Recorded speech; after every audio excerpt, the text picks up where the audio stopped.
Olá pessoal, hoje vamos estudar a seção 1.7 do livro Álgebra Linear e suas aplicações do David Ley. Então hoje a gente vai aprender quando um conjunto de p-vetores ele se diz linearmente dependente ou linearmente independente, tá? E as siglas para isso são LD e LI respectivamente, ok? Então a definição nos diz o seguinte, ó, um conjunto de p-vetores do Rn ele é dito linearmente independente, ou LI, né? Se essa equação vetorial aqui, ó, tiver somente a solução trivial, tá? Então lembrando que essa equação vetorial é a equação homogênea, né? Ela sempre tem solução, ou ela vai ter uma, ou ela vai ter infinitas, né? Então se tiver somente uma, só a trivial, a gente diz que esse conjunto de vetores é LI. Caso contrário, se tiver variáveis livres, né? Essa equação aqui, ou seja, infinitas soluções, a gente diz que o conjunto é LD, ok? Observação, um conjunto ele é LI se somente não for LD, né? Então, o conjunto ou LI ou LD. Aqui eu escrevi mais ou menos um resumo, né? Por exemplo, se eu tiver um conjunto de 3 vetores, ó, como que eu verifico se esse conjunto é LD ou LI? Então, a gente tem que resolver essa equação vetorial, né? Passa para a matriz aumentada e verifica se tem solução. Uma ou infinita, né? Então, conjunto LI se tiver uma única solução, todas as constantes são iguais a zero, né? Solução trivial. Ou, se tiver variáveis livres, né, a gente diz que esse conjunto é LD, tá? Quando tem infinitas soluções. Então aqui a gente tem um exemplo de 3 vetores no R3, e a letra A diz determine se esse conjunto é LI, tá? Então a gente vai usar ali aquela equação 1, né, equação vetorial. A gente vai resolver, ó, essa AX igual a zero. Pega a matriz aumentada dos 3 vetores acoplado com o vetor coluna nulo, né? E escalona, tá? Abaixo da diagonal principal, então eu quero tirar esses 3 valores aqui, né? Deixar zero. E faço operações elementares nas linhas para isso. Então estão aqui descritas as operações, né? E eu chego então na minha forma escalonada aqui, ó. Verifiquem que como a gente tem 3 vetores, a gente tem 3 candidatos a pivôs, né? Só que a gente não tem 3 pivôs, a gente tem 2 pivôs. Isso quer dizer que a gente possui uma variável livre, né? Então, olha aqui, e olha a linha de zeros, né? Então, como a gente tem uma variável livre, o conjunto desses 3 vetores, então, ele é linearmente dependente. Ok? A letra B. Se possível, eu encontro uma relação de dependência linear entre esses vetores. Então, essa relação ela só é possível se o conjunto for LD, tá? Que é aquela nossa equação 2 ali. Então, o que eu vou fazer? A gente tem que encontrar a solução do sistema, chutar um valor para a variável livre, né? E aí a gente encontra os valores para x1, x2 e x3. Ou C1, C2 e C3, né? Ok? Então, voltando aqui, ó, minha matriz escalonada, né? A gente vai voltar para o sistema. Então vai dar isso aqui, ó. Menos 3x2, menos 3x3 igual a zero. Eu peguei a segunda linha. E eu verifiquei que x2 é igual a menos x3. Como x3 é a variável livre, né? A gente escreve x3 igual a x3. E agora, escrevendo a primeira linha aqui, ó, a gente tem que isolar o pivô x1. Então a gente bota o x1, deixa na esquerda e toca tudo para o outro lado. Ó, e escreve tudo em função da variável livre, né, do x3. Ok? Então a gente descobre que o x1 é 2 vezes x3. Ok. Então como a gente encontrou aqui a solução, ó, agora a gente escreve, né, no vetor solução. Ó. Meu vetor solução tem coordenadas x1, x2 e x3. E aí o meu x1 é 2x3, meu x2 é menos x3 e o meu x3 é o próprio x3. Né? Coloque em evidência minha variável livre, ó, e essas aqui são as infinitas soluções então, no meu sistema. É uma constante, que pode ser qualquer número real, que multiplica esse vetor 2 menos 1 e 1. Ok? Então, por exemplo, para x3 igual a 1, se eu escolher 1 aqui, a gente vai ter x1 igual a 2, x2 igual a menos 1 e x3 igual a 1. E essa aqui é a nossa relação de dependência. Então, ó, a gente colocou nos lugares de C1, C2 e C3, né, a gente colocou 2, menos 1 e 1. Essa aqui é uma equação, né, que mostra a dependência entre os 3 vetores. Né, eles podem ser escritos dessa forma. Aqui no slide está resolvido também. Né. Aqui no caso, o livro escolheu x3 igual a 5, né, mas dá no mesmo, né?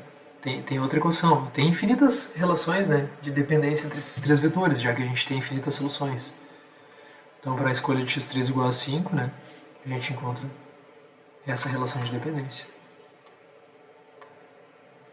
Ok?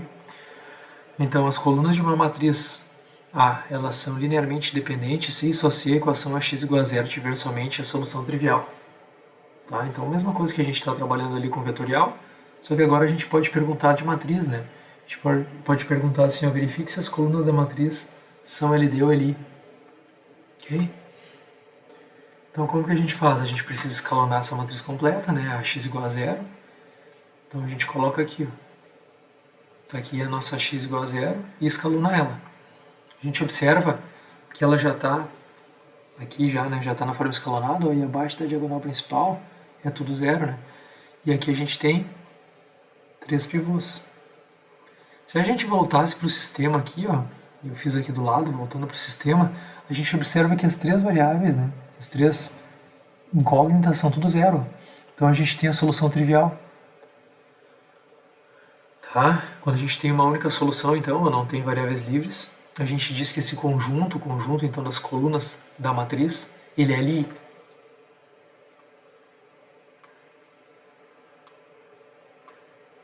Ok? Então aqui, ó, conjuntos com apenas 2 vetores, tá? Quando tem apenas 2 vetores, a gente não precisa escalonar para verificar, tá? Conjunto de 2 vetores é LD, se e só se um dos vetores for múltiplo do outro. Caso contrário, é LI. Tá? Então, por exemplo, ó, eu tenho esse conjunto de V1 e V2, que tem 2 vetores, né? E a gente verifica que esses 2 vetores eles são múltiplos, né? Ou seja, ó, o meu V1 é igual a um múltiplo vezes V2, né? Ou o contrário, né? Meu V2 é igual a um múltiplo do V1. Tá? No caso, o V2 é um múltiplo do V1 aqui, né?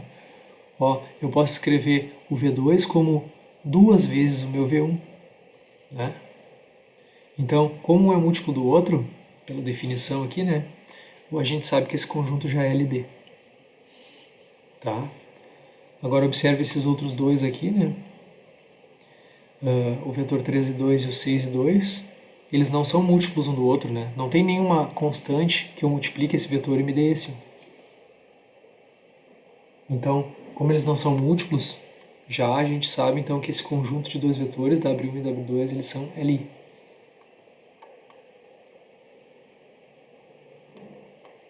Ok? Conjuntos com mais vetores. Tá? Então, um conjunto de P vetores ele é linearmente dependente se e somente se pelo menos um dos vetores for uma combinação linear dos demais. A gente consegue escrever os vetores, né, um vetor, como uma combinação linear dos outros. Se isso acontece, a gente diz que esse conjunto é LD. Ok? Então aqui, ó, sejam esses dois vetores U e V, descreva o conjunto gerado de U e V e explique por que W pertence ao conjunto gerado de U e V, se e só se o conjunto de U, V e W for LD. Ok? Então, primeira coisa, a gente verifica que o U e o V eles não são múltiplos, né? Então, logo eles geram um plano, né, no R3. Quer dizer que todas as combinações lineares dos dois, elas são um ponto, né, no plano do R3, ok? Então, se W pertence ao meu conjunto gerado, com certeza ele é uma combinação dos dois, né? Portanto, esse conjunto de U, V e W ele tem que ser LD. Ok? A recíproca, né, a volta dessa pergunta aqui, ó, seria se o conjunto V e W é LD, então mostre, né, que o conjunto gerado de U e V, que o W pertence a ele. Né? E a recíproca é a seguinte, ó, então, se o conjunto V e W é LD, então algum vetor U, V e W é a combinação dos demais. Né? Como U e V não são paralelas, então com certeza o W tem que estar no conjunto gerado.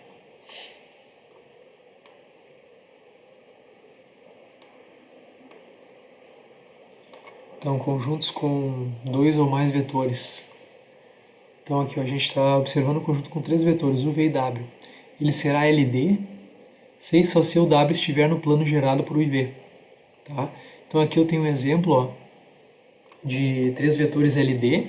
Vou colocar aqui LD. Tá? LD. E assim, ó, eu tenho U e o V. Se o meu W for combinação desses dois, né, se o conjunto dos três vetores for LD, os três eles têm que estar no mesmo plano. Ó. Enquanto que aqui ó, o nosso conjunto é linearmente independente. Né? Eu tenho o U e o V, ó, e o meu W ele não está nesse mesmo plano, ele não é uma combinação linear dos dois. Né? Ele está num plano fora desse, que contém o U e o V. Então aqui tem dois teoremas, né, que nos dizem que se um conjunto tiver mais vetor do que o número de componentes de cada vetor, então o conjunto será automaticamente LD. Tá? O número de componentes é o número de linha, né, ou dimensões. Se eu tiver mais vetor que o número de componente, então o conjunto é LD. E o teorema 3 me diz que se qualquer conjunto contiver o vetor nulo, então esse conjunto também é LD. Tá? Então são dois teoremas que nos poupam, né, tempo para fazer cálculo, porque a gente não precisa estar escalonando aquela equação matricial para verificar, né? Basta já com esses teoremas a gente resolver. Então, do teorema 2 aqui, ó, observem, né, aqui na direita, eu tentei dar um exemplo, ó. Eu tenho três vetores de duas componentes, então eu tenho mais vetores do que o número de componentes, né? Então, pelo teorema 2 é LD, ó. Com certeza 1, ele é uma combinação linear dos demais, né, de dois não múltiplos. Okay? Então aqui tem esses exercícios, né, do teorema, para a gente verificar se são LD ou LI. Ó. Eu tenho esse conjunto de 4 vetores e 3 componentes, né, preciso verificar se ele é LD ou LI. Então como ele tem mais vetores que o número de componentes, né, automaticamente ele já é LD.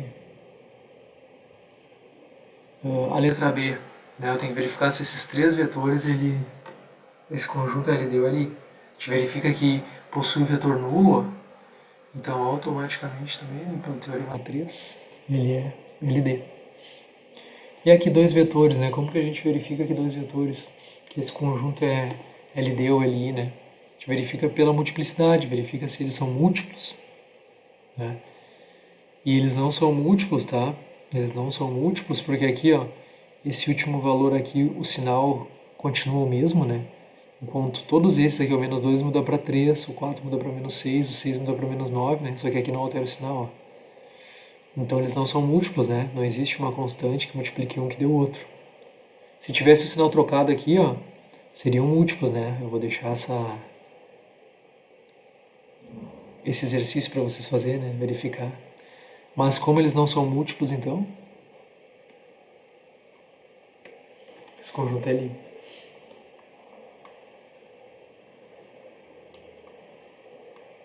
Então a gente tem o exercício 6, tá? Eu marquei aqui porque ele é bem interessante para vocês fazerem. A letra B já está resolvida nos exercícios resolvidos da semana, ok? Então eu peço para vocês olhar lá, caso vocês tenham alguma dificuldade, né, para resolver, tá? Mas eu vou fazer a letra A e é a mesma ideia, né? Então qual é a pergunta? Encontre os valores de H para que os vetores sejam LD.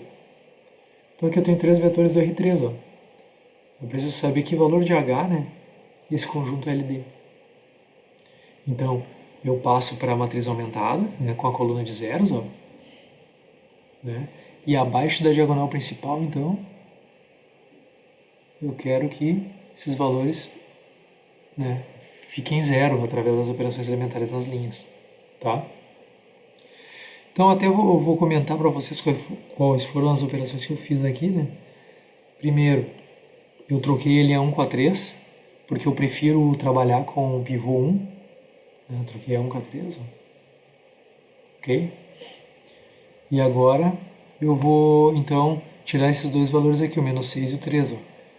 Então, a primeira operação elementar que eu fiz foi trocar a linha 2 por 6 linha 1 mais linha 2. Né? E aí deu 6 menos 6 deu 0. 6 vezes menos 3 menos 18, mais 4 dá menos 14. 6 vezes 3 dá 18, mais H dá 18H. 6 vezes 0 mais 0 dá 0. Ok? E a outra operação elementar que eu fiz, então, foi para tirar o 3 aqui, ó. Eu vou trocar a linha 3 por menos 3 linha 1 mais linha 3. Então, menos 3 vezes 1, menos 3 mais 3 deu 0. Menos 3 vezes menos 3 dá mais 9. Menos 6 dá 3. Menos 3 vezes 3 dá menos 9, mais 9 deu 0. E menos 3 vezes 0 mais 0 deu 0. Ok? Então tá. Agora, o que eu vou fazer? Aqui eu troquei a linha 2 para 3. Tá? Troquei as linhas e dividi a linha 2 por 3. Então, onde tinha o 3 aqui ficou 1. Ó. Ok? E agora eu vou fazer essa outra operação elementar para tirar o menos 14 aqui. Ó. Então, eu preferi passar para 1 aqui esse pivô, né? Porque eu acho que fica mais fácil para tirar o 14 agora. Eu só troco a linha 3 por 14 linha 2 mais linha 3. Né? Então, onde tem 0 fica 0, né? Dá 0. Aí 14 menos 14 dá 0. 14 vezes 0, 0. Mais 18 mais H continua 18 mais H. E a coluna de zeros também fica 0, né? Então tá aqui, ó. Tá aqui a nossa forma escalonada. Aqui a gente verifica algumas coisas, ó. Dependendo do valor de H aqui, ó, a gente vai ter um pivô ou não, né? Nessa terceira variável, né? E o que a gente quer? A gente quer um valor de H, né? Valores de H, para que os vetores sejam LD. Então, que valores de H eu preciso para os vetores serem LD? Para ser LD eu preciso ter variáveis livres, né? Eu preciso ter infinitas soluções. Então, eu preciso que o 18 mais H seja 0. Então, 18 mais H igual a 0, somente se o H for igual a menos 18. Ok?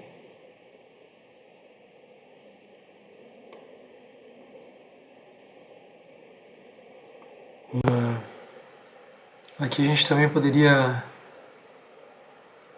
Aqui, ó. A gente também poderia fazer de outro jeito, né? É o mesmo exercício.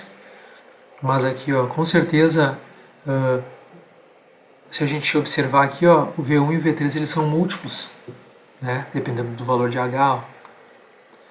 Então, 3 para 9 na primeira componente aqui, ó, só se eu multiplicar por 3 o V1, né? Para virar o V3, ó. E a última componente do V1 também, se multiplicar por 3 dá 3, ó. Então, 3 vezes o menos 6 tem que ser igual a H. Ou seja, né? Ó, menos 18 tem que ser igual a H para eles serem múltiplos, né? A gente tem um teorema que diz isso, que se um conjunto é LD, pelo menos uma é combinação dos demais. Então poderia ser feito dessa forma também. O problema é que essa forma, às vezes, ela não tá para nós explicitamente, né? Então é mais garantido a gente fazer do primeiro jeito ali, resolvendo, né, a nossa equação matricial. Ok? Então essa é a seção 1.7. Qualquer dúvida, então pode escrever para mim ou para os monitores, tá? E obrigado então pela atenção. Até a próxima.